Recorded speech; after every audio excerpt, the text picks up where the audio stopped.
بسم اللہ الرحمن الرحیم۔ السلام علیکم دوست، وائس چینل میں خوش آمدید۔ آج ہم اس ویڈیو میں بات کریں گے جہاد نہ کرنا خود کو ہلاکت میں ڈالنا ہے، مگر کیسے؟ اس ویڈیو میں قرآن پاک کی آیت ہم پیش کریں گے، سورۃ البقرہ آیت نمبر 195 پارہ نمبر 2۔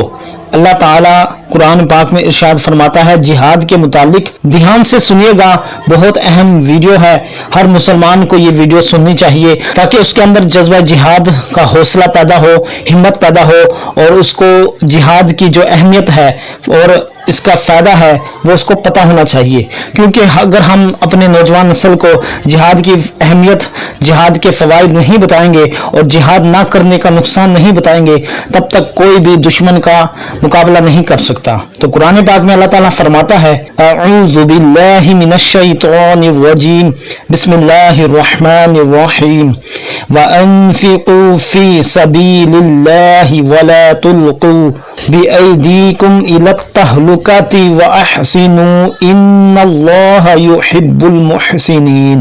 اور اللہ کی راہ میں خرچ کرو اور اپنے ہاتھوں اپنے آپ کو ہلاکت میں نہ ڈالو، اور نیکی کرتے رہو، بے شک اللہ نیکی کرنے والوں کو پسند فرماتا ہے۔ تو ناظرین، اس آیت کی متعدد تفسیریں کی گئی ہیں۔ امام ابن جریر طبری علیہ رحمہ روایت کرتے ہیں، حضرت سیدنا ابن عباس رضی اللہ تعالی عنہ نے فرمایا، کسی آدمی کا اللہ تعالیٰ کی راہ میں شہید ہو جانا ہلاکت نہیں ہے، اللہ تعالیٰ کی راہ میں مال خرچ نہ کرنا ہلاکت ہے۔ حضرت برا بن عازب رضی اللہ تعالیٰ عنہ نے فرمایا، کسی شخص کا گناہ کرنا اور پھر اس کی مغفرت سے مایوس ہو کر توبہ نہ کرنا خود کو ہلاکت میں ڈالنا ہے۔ حضرت ابو ایوب انصاری رضی اللہ تعالیٰ عنہ نے فرمایا، مسلمانوں کا اپنے اہل و عیال اور مال اور متاع کی دیکھ بھال میں مشغول رہنا اور اس شغل میں افراط کی وجہ سے جہاد کو ترک کر دینا اپنے آپ کو ہلاکت میں ڈالنا ہے۔